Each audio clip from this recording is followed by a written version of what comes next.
नमस्कार, आप देख रहे हैं 10 न्यूज। मैं हूं अमित कुमार। आज झारखंड के बीजेपी प्रदेश कार्यालय में कुणाल सारंगी जो पूर्व विधायक है, उन्होंने एक प्रेस वार्ता आहूत की। प्रेस वार्ता में उन्होंने सीधे से सोरेन सरकार पर हमला बोला। सोरेन सरकार में हो रहे कामों को गलत बताया। साथ में जेएसएससी परीक्षा की जो पेपर लीक का मामला है उसको भी गलत ठहराया है और अब ये आड़े हाथों इस जेएसएससी परीक्षा को ले चुके हैं।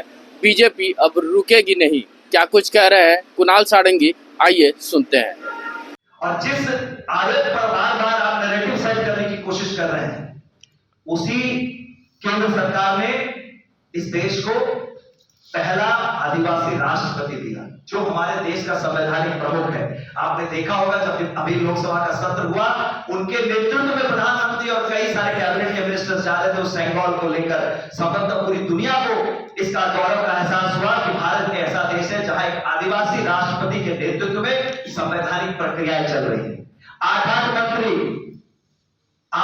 मंत्री इसी समुदाय से आज अलग आदिम जनजाति का डिपार्टमेंट बनाकर आदिम जनजाति की कल्याणकारी योजनाएं चलाने का काम किया जा रहा है।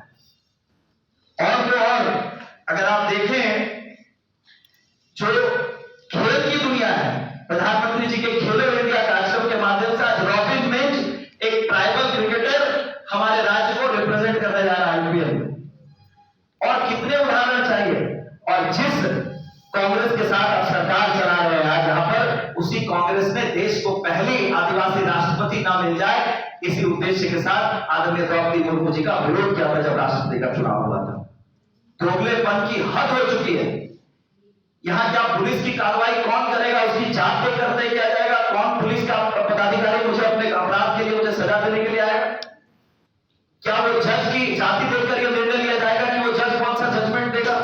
जज की प्रोफाइल सोशल मीडिया पर आईटी सेल के द्वारा, राज्य सरकार के समर्पित आईटी सेल के द्वारा शेयर की जा रही है कि ये जज के रहते हुए इनको न्याय कैसे मिल सकता है, इस ईडी के पदाधिकारी के रहते हुए इनको न्याय क्यों मिल सकता है। मैं आज पूछना चाहता हूं, आपके सलाहकारों की जाति पर कभी आपने सोचा है?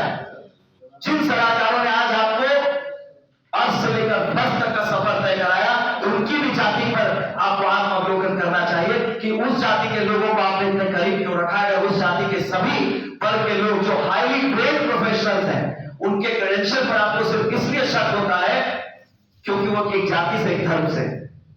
इस तरह से समाज को तोड़ने की बातें करना, हमेशा समाज को विभाजित करने की बातें करके कौन सी भारत जोड़ो यात्रा निकाल रहे आपके सहयोगी दल के नेता, ये प्रश्न भी आप पर उठता है। इसलिए राज्य की जनता आज ये पूछना चाहती है कि आखिर कितने दिनों तक भ्रष्टाचार को जाति धर्म की परिभाषा में ढककर इस खेल को खेला जाता रहेगा। आदरणीय प्रधानमंत्री जी के नेतृत्व में जीरो टॉलरेंस फॉर करप्शन की पॉलिसी पर काम हो रही है। उन्होंने लोकसभा में अपने जो संबोधन था उसमें स्पष्ट किया है कि चाहे जितना इल्जाम मुझ पर लगा लो, जितने भी हमले करने कर लो, लेकिन कोई भ्रष्टाचारी जिसने इस देश की संसाधनों को लूटा है, उसे ये संसाधन इस देश को वापस करने होंगे, चाहे वो कोई भी व्यक्ति हो।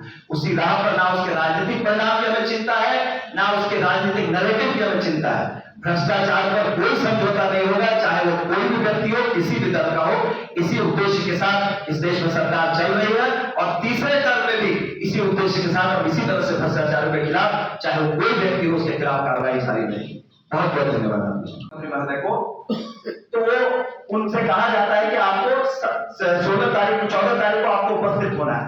और 17 तारीख को राम कुमार पाहन नाम का एक व्यक्ति उसी बड़काई सीओ के पास आवेदन देता है कि मेरी जो जमीन थी उसे गलत तरीके से जमाबंदी किया गया है, उसे रद्द किया जाए।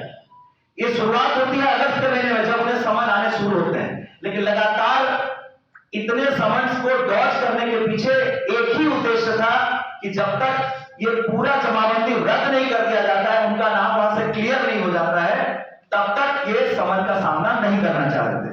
और इसी का परिणाम है कि आप देखिए, जब दिल्ली में राज्य की जनता, ईडी, देश की जनता, मीडिया ढूंढ रही थी कि झारखंड के मुख्यमंत्री आखिर कहां लापता है, उसी 29 जनवरी को एसआर कोर्ट का आदेश होता है जमाबंदी को रिजेक्ट करने का और जो वास्तविक में खतियानदारी है उसे वापस करने का।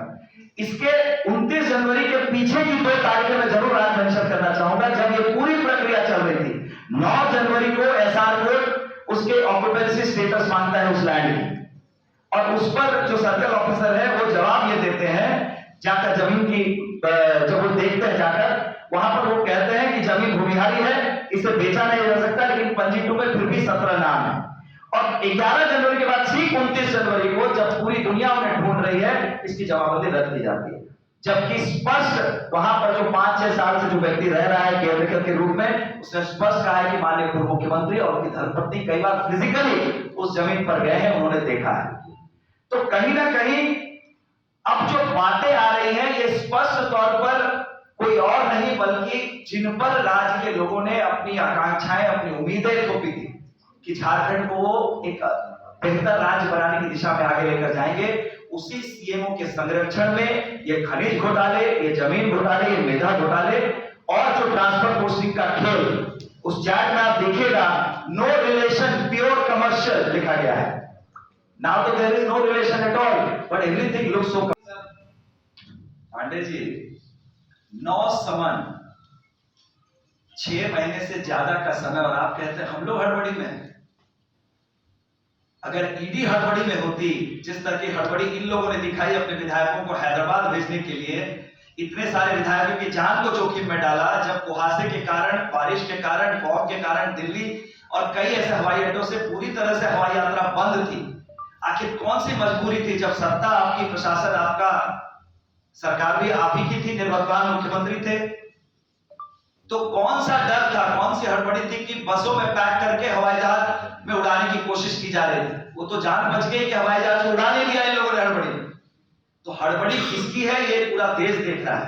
अगर ईडी भी हड़बड़ाती, इतने समय तक इसका इंतजार नहीं करके, संवैधानिक प्रक्रिया को पूरा नहीं करके अगर हड़बड़ी में आती, तब कौन सा नैरेटिव सेट करने की कोशिश होती? क्या सिर्फ इसलिए किसी को अपराध करने की आजादी दे दी जाए कि वो धर्म किसी विशेष समुदाय का है, या किसी अन्य पार्टी का है, या किसी अन्य आइडियोलॉजी को सपोर्ट करता है? जो करोड़ों रुपए के कैश मिले हैं कांग्रेस के, इनके सहयोगी दल के सांसद के घर से, आज उनको भी समन हुआ है। क्या वो राज्य की जनता के सामने नहीं रखा जाना चाहिए?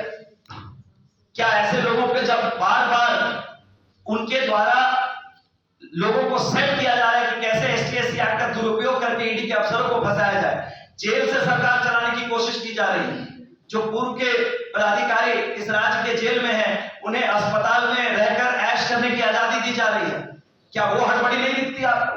अच्छा, कुणाल जी ठीक है, बहुत अच्छा बोलते हैं आप, लेकिन एक चीज बोल रहे हैं, ईडी उसका घर बुला, छगन भुजबल का तो वो है फाइल ही गायब हो गया, छगन भुजबल का फाइल ही नहीं मिल रहा है। तो ऐसे कई एक उदाहरण है, तो उनका भी आरोप तो सही है ना।